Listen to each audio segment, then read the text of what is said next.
Hi guys, welcome back in the new video. आज की इस वीडियो में हम देखेंगे सो के अलग अलग यूज।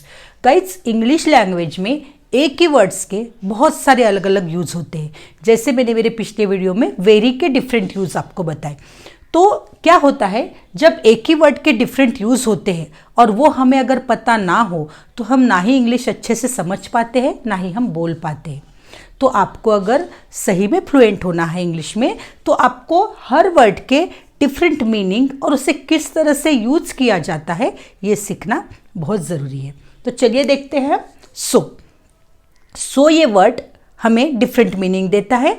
तो इसका पहला यूज है कॉन्सिक्वेंस के लिए। कॉन्सिक्वेंस मतलब किसी चीज का परिणाम, एग्जैक्टली देयरफॉर की तरह। और आपको शायद ये यूज पता भी है क्योंकि ये बहुत बेसिक यूज है सो का। जैसे हम कहते हैं कि the pilots are on strike so no flights today. So मैंने कॉन्सिक्वेंस बताया कि पायलट्स सब स्ट्राइक पर है, इसलिए आज एक भी फ्लाइट नहीं है। तो ये जो इसलिए वर्ड है ये हमें सबसे पहला यूज बताता है कॉन्सिक्वेंस वाला सो का। सेकंड देखिए, it's my holiday so I M at home. मुझे आज छुट्टी है इसलिए मैं घर पर ही हूं। I am not feeling well so I didn't go to the office. मुझे अच्छा नहीं लग रहा है, मेरी तबीयत ठीक नहीं है, इसलिए मैं ऑफिस नहीं गया या ऑफिस नहीं गई। The guests are coming so I am busy in making food. मेहमान आ रहे हैं इसलिए मैं खाना बनाने में बिजी हूं। It's raining heavily so the dog is inside.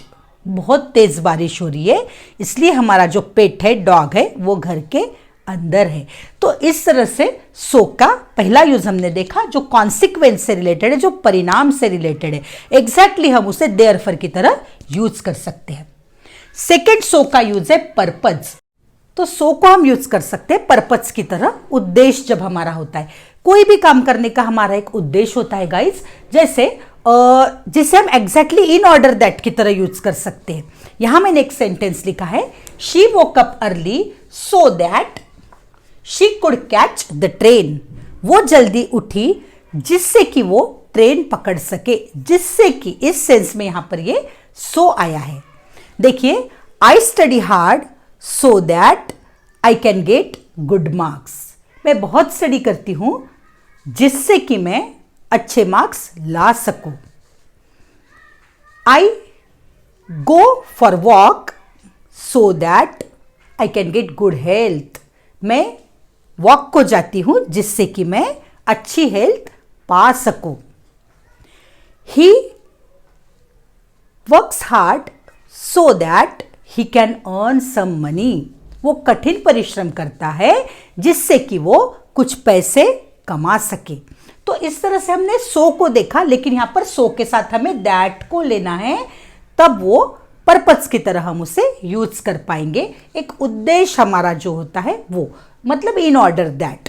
तो ये हुआ हमारा सो का सेकेंड यूज। थर्ड यूज देखेंगे गाइज हम, टू एक्सप्रेस डिग्री। कोई चीज बहुत ज्यादा है ये बताने के लिए हम सो का यूज कर सकते हैं। जैसे कि this watch is so expensive. ये घड़ी बहुत ज्यादा महंगी है। This ice cream is so good. ये आइसक्रीम बहुत अच्छी है। His voice is so sweet. उसकी आवाज बहुत ही सुरीली है। He is so brilliant. वो बहुत ज्यादा बुद्धिमान है। The child is so naughty. ये छोटा बच्चा बहुत ज्यादा शरारती है। तो जब बहुत ज्यादा इस सेंस में हमें कहना है तब भी हम सो का यूज कर सकते हैं। The fourth use of so is for confirmation. हमारी ही कही गई बात जो हम पहले कहते हैं उसी का कंफर्मेशन करने के लिए हम सो से उस सेंटेंस को और एक बार कहते हैं, तब हम सो को हम तब भी यूज कर सकते हैं। जैसे he was very angry and he told me so. अब यहां एंड में यूज किया गया है। क्या है sentence? He was very angry and he told me so. वो बहुत गुस्सा है सॉरी वो बहुत गुस्सा था, ये जो मैंने पहले सेंटेंस कहा उसी को मैंने कंफर्मेशन के लिए और एक सेंटेंस कहा, ही टोल्ड मी सो, ऐसा उसने मुझसे कहा है। तो आपको पता चल गया कि हाँ ये बात कंफर्म है कि वो गुस्सा है। देखिए और एक sentence, he was in trouble, he told us so, वो मुसीबत में है, उसने ये बात हमसे, वैसा उसने हमसे कहा है। तो ये ऐसा वैसा ये जो वर्ड है इसका मतलब सो होता है। और देखिए, do we have enough money to buy a car, क्या हमारे पास इनफ मनी है कार खरीदने के लिए?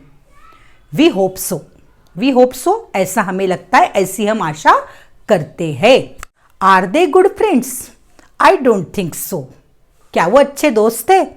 मुझे ऐसा नहीं लगता है। तो ऐसा ये वर्ड मतलब आया हमारा सो। तो यहां हमने देखा सो को कंफर्मेशन के लिए, जो हम पहले बात कहते हैं उसी का कंफर्मेशन देने के लिए भी हम सो का यूज कर सकते हैं। Next use of so is to express addition. हमारे पहले कही गई बात में हमें और कुछ ऐड करना हो तब भी हम सो का यूज करते हैं। जैसे मैंने यहां एक सेंटेंस लिखा है, he takes care of me and so do I. He is my friend and so am I, मतलब वो मेरा अच्छा फ्रेंड है और मैं भी उसकी फ्रेंड हूं। तो मैं भी उसकी फ्रेंड हूं, इतना बड़ा मुझे नहीं कहना है, तो मैंने कहा so am I. She is preparing for exam and so am I, और मैं भी, वो एग्जाम के लिए प्रिपेयर कर रही है और मैं भी।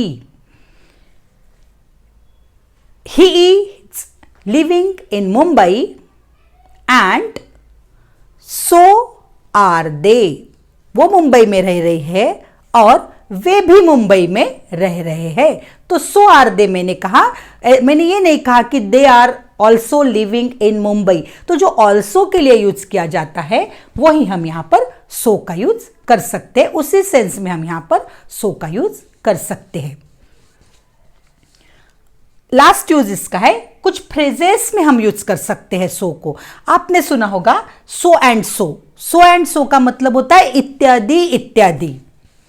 तो देखिए, मैं अगर आपसे कह रही हूं कि मेरे घर शादी थी, मैंने मेरे कलीग्स को बुलाया, मेरे फ्रेंड्स को बुलाया, मेरे नेबर्स को बुलाया, इत्यादि इत्यादि लोगों को मैंने बुलाया, तो मैं कहूंगी सो एंड सो। देखिए, there was a marriage, I invited my friends, my colleagues, my neighbors and so and so. So and so यानी इतने इत्यादि इत्यादि। आप समझ जाओ कि ये लिस्ट आगे भी है। तो इस सेंस में मैं so and so का यूज करूंगी। जैसे for making rajma we need oil, spices, salt, so and so, इत्यादि इत्यादि लगता है। सो ऑन का मतलब होता और इस तरह, और इस तरह मतलब आगे आप समझ जाइए कि इस तरह से वो चीजें होती रही। जैसे we went to the picnic, we enjoyed different rides, we had our lunch and so on. और इस तरह से ये क्रिया हमारी आगे बढ़ती रही, तो मैं वहां पर बोल दूंगी सो ऑन। मतलब जो कॉमन बातें हैं वो आप समझ जाओ कि हमने कॉमनली ये किया। सो का मतलब है not good not bad.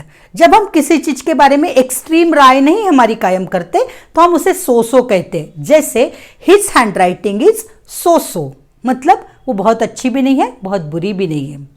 Her nature is so, her voice is so, मतलब ज्यादा गुड भी नहीं है और बैड भी नहीं है, मीडियम है कोई भी चीज। होप गाइज आपको आज की वीडियो अच्छी लगी हो। अगर आपको इस लेसन में समझ में आया हो, ये लेसन आपको अच्छी लगी हो ये वीडियो, तो मेरे चैनल को सब्सक्राइब करो और लाइक और शेयर भी करो।